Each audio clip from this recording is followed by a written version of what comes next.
Have you ever wondered what it takes to master your mind, emotions, and actions? In our fast-paced, technologically driven world, we often find ourselves swept up in the current of external influences, our attention scattered and our willpower tested. Yet, amidst the whirlwind, there's a timeless virtue that remains as relevant today as it was over 2 millenniums ago. Self-discipline.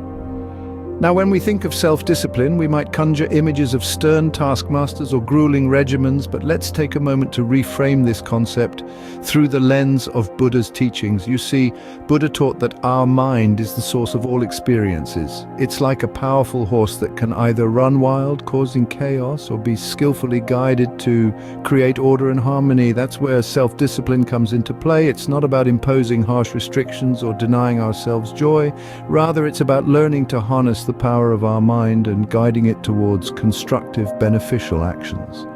It's about forming a helpful alliance with our thoughts and emotions rather than being at their mercy. Consider, for instance, the simple act of waking up early. It might seem like a mundane routine, but it's actually a profound exercise in self-discipline. When the alarm rings and you push back the comfort of your blanket, you're making a conscious choice. You're choosing to prioritize your goals over immediate comfort. You're choosing to be in control, and this control extends beyond mere routines. It helps us navigate complex emotions, make wise decisions, and stay true to our values, even when faced with challenges. So, as you venture through your day, take a moment to appreciate the power of self-discipline. It's not a burden to bear, but a tool to empower, a tool that helps us cultivate inner strength, resilience, and a sense of fulfillment. And remember, self-discipline isn't about punishment. It's about personal growth and becoming the best version of oneself.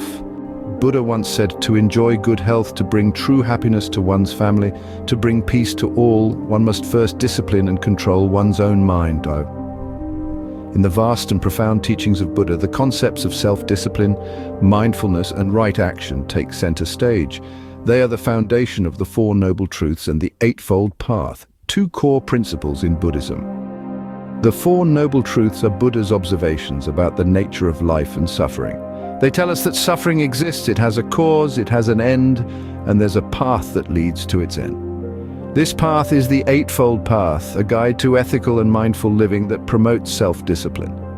The Eightfold Path is divided into 3 themes: wisdom, ethical conduct, and mental discipline. Each element of the path, where right understanding, right thought, right speech, right action, right livelihood, right effort, right mindfulness, and right concentration requires a certain level of self-discipline to implement and maintain. Right action and right effort in particular are directly linked to self-discipline. Right action involves abstaining from harmful behaviors and promoting positive actions that contribute to the well-being of oneself and others. Right effort, on the other hand, is about cultivating a positive mental attitude and striving to maintain it. It's about making the conscious decision to foster wholesome thoughts and to let go of unwholesome ones. Mindfulness is another key component in Buddha's teachings on self-discipline. It's about being fully present in the moment, aware of our thoughts, feelings, and actions without judgment. Through mindfulness, we learn to control our reactions to external events, which in turn helps us maintain self-discipline. In essence, Buddha's teachings on self-discipline revolve around the idea of mastering one's mind. It's about understanding our thoughts and emotions, taking the right actions, making the right efforts, and practicing mindfulness. When we discipline our minds, we're not just cultivating personal strength and resilience, but also promoting peace and happiness in our lives and in the lives of those around us. The Buddha teaches us that the path to enlightenment begins with self-discipline. How often have you felt taken advantage of? How often have you wished you could stand up for yourself without feeling guilty? In the teachings of Buddha, we find profound wisdom that can guide us in becoming more assertive. Buddha taught his followers the middle path, a path that is neither submissive nor aggressive, but assertive. Imagine a world where everyone respects their own needs while also respecting the needs of others. This is the world that Buddha envisioned. He encouraged his followers to speak their truth, but to do so with compassion and understanding. To be assertive is to express your thoughts, feelings, and needs in an open and honest way while also considering the thoughts, feelings, and needs of others. Buddha taught that we should not allow others to trample over our rights. Yet he also emphasized that this should not be done at the expense of others. He He advocated for a balanced approach. This involves standing up for yourself while also acknowledging and respecting the perspectives of others. Buddha's teachings offer a blueprint for healthy assertiveness. They encourage us to be self-aware, to understand our needs and wants, and to express them clearly and respectfully. They remind us that it's okay to say no when something doesn't align with our values or needs. At the same time, Buddha's teachings call us to be mindful of the impact our words and actions have on others. They invite us to listen, to show empathy, and to strive for understanding even when we're in the midst of conflict. So, the next time you find yourself in a situation where you need to assert yourself, remember Buddha's teachings. Stand up for what you believe in, express your needs clearly and respectfully, and strive to understand and respect the needs of others. Remember, being assertive is not about being selfish. It's about maintaining a healthy balance between your needs and the needs of others. So, how can we apply Buddha's teachings to our everyday lives, you might ask? Well, let's delve into the practical side of things. Buddha's teachings on self-discipline and assertiveness aren't just lofty concepts.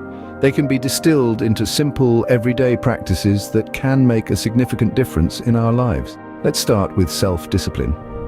Practicing mindfulness is a great way to enhance our self-discipline. Mindfulness is about being fully present, fully engaged in whatever we're doing at the moment. It's about paying attention to our thoughts, emotions, and actions without judgment. When we're mindful, we're more likely to make conscious decisions rather than acting on impulse. We're more likely to stick to our commitments, to follow through on our plans. Meditation, a cornerstone of Buddha's teachings, is a fantastic tool for developing mindfulness. Even just a few minutes a day can make a difference. Sit comfortably, close your eyes, and focus on your breath. When your mind wanders, gently bring it back to your breath. It's simple yet powerful. With practice, you'll find that you're more focused, more disciplined, and less swayed by distractions. Now, let's talk about assertiveness. Buddha taught us to stand up for ourselves, but in a respectful, compassionate manner. This requires strong communication skills. Practice expressing your thoughts and feelings openly and honestly, but without aggression. Practice active listening, showing genuine interest in what others have to say. Practice negotiation, finding solutions that are fair to all parties involved. These are the keys to assertiveness, according to Buddha. Remember, these practices aren't just about changing our behavior, they're about changing our mindset, our perspective. They're about cultivating inner peace, inner strength. They're about becoming more in tune with our true selves. By applying these teachings, we can develop a stronger sense of self-discipline and learn to stand up for ourselves in a respectful, assertive manner. And that, my friends, is the power of Buddha's teachings. So, what have we learned from Buddha's teachings on self-discipline and assertiveness? In our exploration, we've seen that self-discipline isn't about denying ourselves pleasure or being overly strict. It's about understanding our desires and impulses, then making choices that align with our true values and long-term goals. It's about mastery, not repression.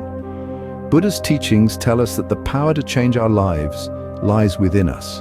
Each of us holds the key to our own peace and happiness. This isn't a lofty spiritual concept, but a practical, attainable goal that we can work towards every day. It starts with mindfulness, with being present and aware in each moment. This allows us to understand our reactions, our desires, and our fears. But understanding isn't enough. We must also be assertive, standing up for ourselves and our values. This isn't about aggression or dominance, but about maintaining our integrity and not letting others take advantage of us. It's about respect for ourselves and for others.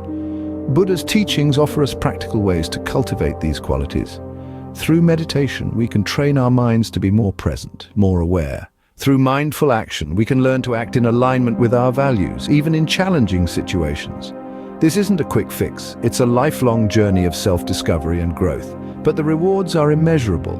With self-discipline and assertiveness, we can navigate life's ups and downs with grace and resilience. We can cultivate inner peace regardless of our external circumstances. We can live authentically in alignment with our deepest values. In the end, it's not about becoming a different person, it's about becoming more fully ourselves, about realizing our potential and living our best lives.